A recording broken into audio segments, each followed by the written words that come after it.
Alright guys, we're going to do a quick overview of this 30-foot Cruise America motorhome that we rented. We're actually done with our trip. It's all cleaned up, ready to go. So I figured I'd take a moment here to kind of go over all the features in and out, and also give you an idea of what maybe I liked and didn't like of the unit. I've only owned pop-up campers or travel trailers, never an RV, and never been on vacation before this past weekend on in an RV. So this was kind of a newbie, beginner type things I've learned. So I'll try to give you, I might misspeak and I might say things that might not make a whole lot of sense, but I'm still learning when it comes to the actual RV life in general. Hopefully overall trip hasn't changed my opinion about wanting to own one of these. I think it was a lot of fun. It was very convenient, but there are some things that I didn't like about this particular model and renting a unit like this. So let's decide here. Again, this is a 30-foot model that we rented. This is the largest one that they rent. You can see it is a Class C. You have driver entrance on this side. Under this compartment right here is the generator. We didn't really have to do anything with this generator. Alright. But your exhaust pipe is right here. I'll try to mention some things as I go to try to avoid you missing any information. This here, you can see how low it is to the ground. So if you're trying to take any we took this basically up to North Carolina to a family piece of property, and the way the driveway was, there was like a little hill, and we did scrape this down here. Didn't do any damage. It's got a little guard on it, but just that it's pretty low right there.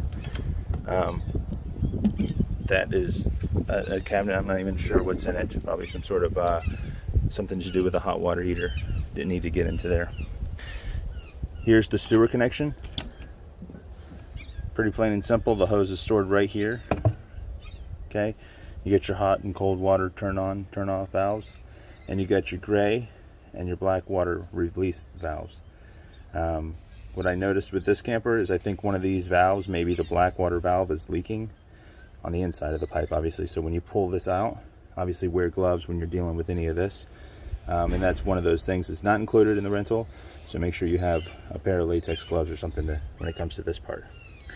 But when I pulled this cap off, it dripped out sewer water, and a substantial amount of it. Now luckily I only had to empty the tanks once, and it was right next to the sewer, and they had a hose to clean up, so I was able to clean it up. But I'm going to assume it was just this particular model, but that was something that I wasn't expecting. Also, this hose that they gave us is it's a pretty crappy hose, and it's got a hole in it. So when I actually released the black tank, the pressure of everything coming out, there's a little stream like pointing apparently just right at me, so it came very close to splattering on me. So again, one of those things that you might want to keep in mind, because I don't think they really care too much that the hoses are in bad shape. All right, you got the Shoreline. Here's your electrical cable. It does come with this adapter for 110. Right now it's plugged into 110. There's a plug here for the generator, so when you're not plugged into Shoreline, you just plug it into there, and then if you run the generator, you'll have power in the inside. Pretty plain and simple. This is my cord. I decided to buy a 100-foot cord and bring it with me, and I'm glad I did, because this cord here isn't obviously long enough. So, all right. You do have your unleaded fuel intake here. It's on the driver's side, and it's a little bit further back. Common sense says make sure when you're picking your gas station, your exit point, how you're going to get in, make sure to swing wide, and then keep in mind for tail swing, and tail swing is everything from the back tire out. So if I'm turning right when I leave, the back of the trailer is going to swing to the left. So you want to be mindful of your surroundings when you're coming in, and also when you're leaving. As you can see, this unit, not caused by me, has been a victim of tail swing. All right, so basically there was probably a pipe or pole here, and when they're turning left, the tail swing came out and nicked and hit here and here. All right, so just be mindful of that. Don't want to have any damage, any cost, extra cost. So the back storage basement area is actually fairly large. They give you a short, probably 20-foot freshwater hose to be used with freshwater fill up. Okay, of course. Only. It's not to be used to clean out your black tank or clean up after your sewer. You do have a spare tire, but no jack. If you have any tire issues, they call it roadside assistance number, and they come out and take care of it. They have 2 lights, one on either side. The switch is on the other side. I'm going to show you. There's also a access point in the back here. Makes it nice. This is just another storage area. It's also got a drain. You can actually use this as a cooler if you wanted to.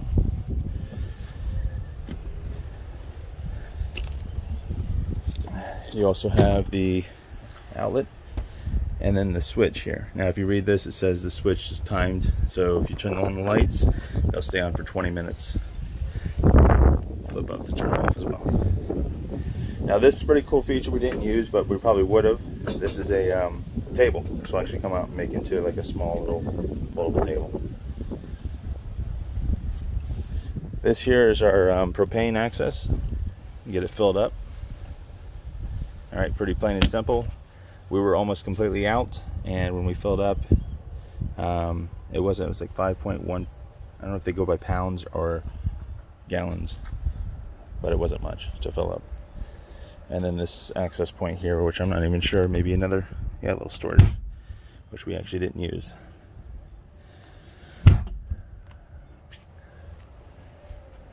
All right, and this is this side. All right, let's go on inside, take a look.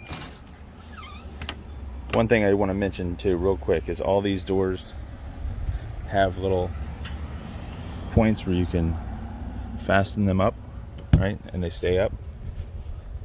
Make sure they're fastened though, because those things come down on your head, they're gonna hurt. And then the door itself has a little latch that will just latch. Also has a screen door if you want to keep the door open but shut the screen door portion, and a little slide to keep the bugs out. All right, there's no steps that drop out from the outside. That's done intentionally. All right, they want to have as little moving parts as possible in these units for less things to go wrong. So you have 3 steps coming in to the interior. So here's the front of the coach. You have a jackknife couch with 3 seat belts on this side and a dinette with 4 seat belts on this side. You also have the driver and the passenger seat, obviously with seat belts. So in total, 9 seat belts, 9 safe places for people to sit while in motion. The cab of this unit is extremely plain and simple, and this is one of the things that I kind of hated about this unit. Even though it was fairly new, I think this is a 2019 unit model. This is a very retro control center. I felt like I was driving something out of the 90s. I don't know what exactly I was expecting, but with it being a newer model, I would think that it would have Bluetooth capability or just a little bit more modern features. But it got the job done. Okay, you do have your AC controls. There is an auxiliary input. All right, so you have that. Only one of these cigarette lighters worked, so that was a little bummer. But for the chairs were comfortable, but after 4 or 5 hours of sitting down, you kind of got a little uncomfortable. There is a switch down there, right down there. If for whatever reason you need, that's an emergency start switch. That will connect the house batteries to the cranking battery, just in case you ever have any issues with starting up the coach. Like I said, this couch does turn out to actually fairly comfortable bed. It's a jackknife, so basically you just pull up here and you pull out and it turns into a bed.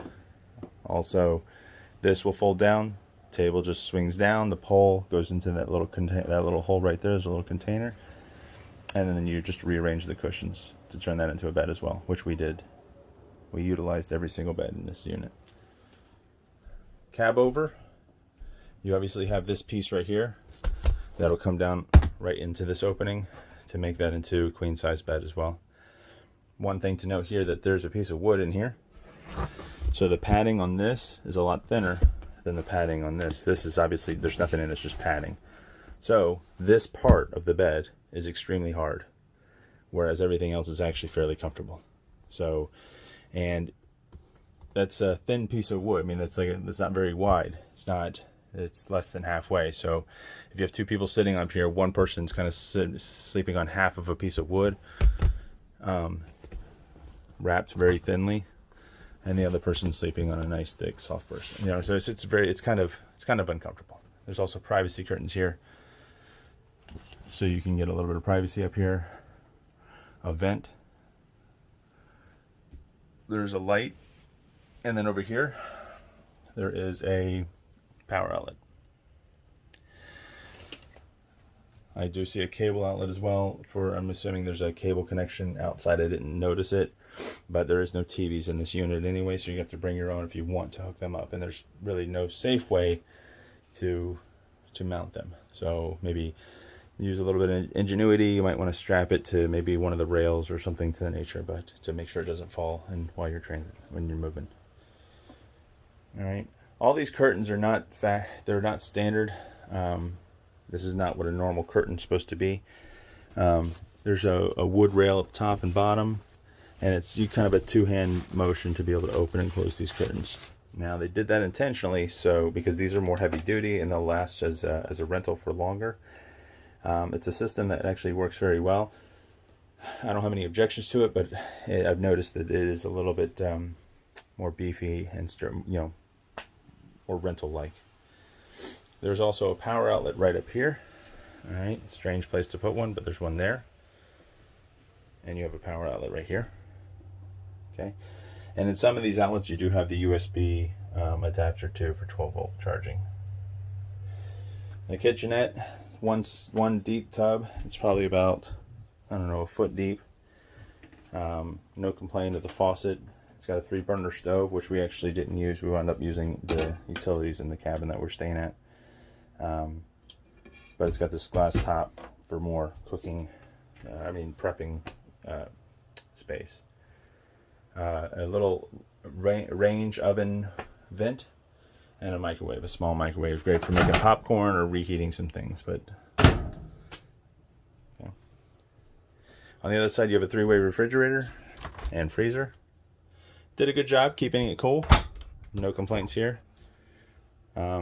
This unit, this fridge had a little bit of a smell to it. I don't think it was properly cleaned out when we got it, but it still does. It smells like rotten milk in there.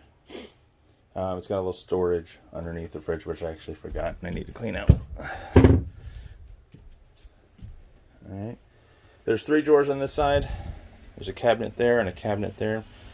They're partial cabinets. You can see that they've got a piece of wood down there to block some components. That one's full all the way down. And then above you have one cabinet here with some little spots to put bowls and plates and these are in here, fixed in here. So I don't like that personally. I found that it was in the way when I was trying to pack my stuff up.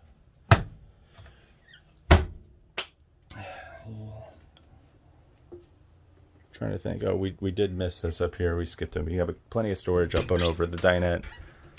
Right, and these cabinets, obviously, with the hydraulic hinges, would just stay up. And up over here, over the couch as well. And you've got these switches, or these lights throughout. The AC unit above, very basic and generic. I know in a lot of units, upgraded units, you have a way to dump the air out to cool the main unit. There's no option for that. You can just shut off these two vents that feed either the front or the back. All right, and it's not duct. This is the only place the air comes out. So there's no duct work for the AC in this unit. You have your computer system here. Okay, right now our batteries are good, and our gas is full. 3/4 of or 2/3 of the tank is actually full. Apparently, I was told. I don't know how that makes any sense, but that's what they told me. We are out of fresh water. Black and gray tanks are dumped, and the water pump was on. But to start to turn on the hot water heater, you just flip that on. That's the hot water heater's on. To start the generator, you hold the stop button till the light comes on, and then you just press start, and it starts right up. And the same thing to turn it off, you just press and hold the stop button. All right, and that worked just fine for us. All right, coming toward the back of the coach here. On the left-hand side, you have the shower, very tight, small shower. To the right, you have a little bathroom, half bath with a sink and the toilet. The shower, what can I say about the shower? Shower curtain, make sure it's inside the shower. This is common sense stuff, but if it's not, especially if you have the door open, you're going to have a flood right here on the outside in your hallway. The shower is fairly tight. Now I'm 6 feet. I'm going to get in, and my head is up into the cutout. Now this is pretty standard from what I've been in a bunch of RVs and things like that, but this is no different here. I can't really get my arms out that well. I took one shower in here because we had a hot water issue at the cabin, and it wasn't pleasant at all. Shower pressure was good, hot water was good. There's a light in here that's controlled with a switch out here. All right, but just too tight of a shower. If I purchased an RV, that's one thing I learned, that I would definitely look at a shower that's I can get my arms out and I can actually bathe or shower, properly. Over the other side here, this door actually opens up, and there's a little magnetic holder that will keep the door open, give you a little bit extra room, like a privacy area to change or what have you. When I took a shower, I opened that, and then I opened this to give me a little bit more room in the shower, which helped. All right, but that's it's just what I figured would be better. Toilet, no complaints here. It's a standard RV toilet. Nothing too horrible. The only thing that was a little strange is it being on this step here, or up a little higher, was a little bit more difficult when cleaning up and things like that, if you know what I mean. You got a couple little compartments up top, medicine cabinet to your left. All right, plenty of storage in here, and one cabinet under the sink where we stored all our towels. All right, you do have a little stopper so you can fill this up if you needed to for any reason, and some more storage down here for toilet papers or whatever you need. All right, but from my understanding, the reason this is up like this, and obviously the shower's up higher, and the holding tank for the water is actually under the bed here. The reason all those are up higher is I'm going to assume it makes sense that it's in there so we don't have to worry about any of those tanks freezing in freezing conditions. And especially being a rental unit, if you're living or camping in it while it's freezing, then they want to prevent those issues. So everything is inside the camper to prevent freezing, which is good because where we were staying, it was below freezing for 12 hours a day. So anyway, master bedroom, really nothing to complain about here. The bed was comfortable, in my personal opinion, for a camper. There's 2 lights up underneath. There's only 1 plug underneath there on that little table. 2 little coat closets, 2 drawers on this side, and 1 drawer on that side, and then the 2 windows.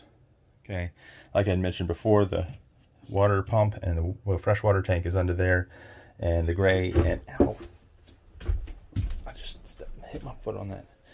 The gray and black tanks are actually underneath the toilet and the shower area. But again, those are in there to prevent freezing. All right, the things I liked about the unit, obviously, it's an RV. You got to move around while you were driving. It made it more comfortable.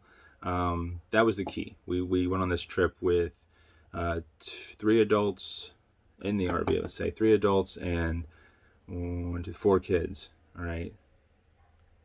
And we actually had 2 dogs with us. So for the most part, it made the trip so much better. The trip itself was 10 hours. We broke it up to 2 5-hour days. And having the space for them to move around, play their video games, get a snack, use the restroom while we were driving, all that stuff made having an RV well worth it. This particular RV, though, had no slides. All the tanks were inside the unit. There was the beds were uncomfortable, so we would have probably brought a mattress topper or something like that to make it a little bit more comfortable. Those are things that I might look at when it comes to purchasing an RV. Now, I live in Florida. Tanks being inside the unit are not that important, even though I will camp outside of Florida. The chances of me camping places where I need to make sure my lines and tanks don't freeze are not as important. So I might consider to gain more space inside the camper to make sure that the tanks are actually housed outside the camper. Slides, very important. I would not buy one. I understand why they don't have slides here. They don't want extra things to go wrong, and I get that. But if the master bedroom had a slide, there would be more room to get dressed and move around when we were apart. The captain's quarters, all the electronics, so that's important to me as well. I want a nice, comfortable ride. I want the navigation built in and things like that. And I'm sure that's pretty standard in a newer RV, but those are things that are important to me, since I'm the one that's going to be spending most of my time up there. I found that chair could be more comfortable, so hopefully when I do decide to purchase one, that'll be a main focus. And then the bathroom, the shower, it's super important to be able to move around and be comfortable in there. Hot water heater ran on propane. We did use it, like I said, and it ate up the propane just tremendously quick. So I would possibly look into some sort of electric hot water heater or instant heater for an RV to prevent that. Trying to think of anything else. In all honesty, everything else worked great. This ride particularly was very uncomfortable. It's a fairly new, but once you got up to highway speeds, it had a shake in it that was just, I mean, no one else complained, but being the driver and the steering wheel shaking and stuff, it was really annoying for 10 hours each way. So Cruises America in general as a company to rent from them, I'll give them a solid 4 out of 5 stars. I could say that the staff that you're renting from, it really, and maybe this is the first time I've dealt with them, but maybe my area is a little different, but where I rented it from was kind of a sketchy part of town, and it almost felt like you're renting a U-Haul in that aspect. Just I went to a mechanic's office to rent the unit, and the guy was really rough around the edges, and I mean, nice enough, don't get me wrong, but renting from a national company like this, you would expect a level of professionalism that I felt like that was missing. Just prepared for that. I didn't have any issues with the RV, so I didn't have to use any of the roadside stuff, and only a few minor issues with the RV itself. Nothing that affected our trip. Just some, water damage that I saw, and the scratch, and a loose piece of wood that was rattling or something like that, but nothing that really affected our trip. So I learned a lot from this trip. I probably will rent again, but if I do rent again, I'll probably strongly look and lean towards the RV share site or something where you rent a privately owned versus a unit that's designed strictly for rental. It definitely feels like this is a stripped down rental version, and I don't know, I was expecting more. So anyway, I hope you enjoyed the video. Make sure to like and subscribe for more content that might be camping related, and I'll see you on the flip side.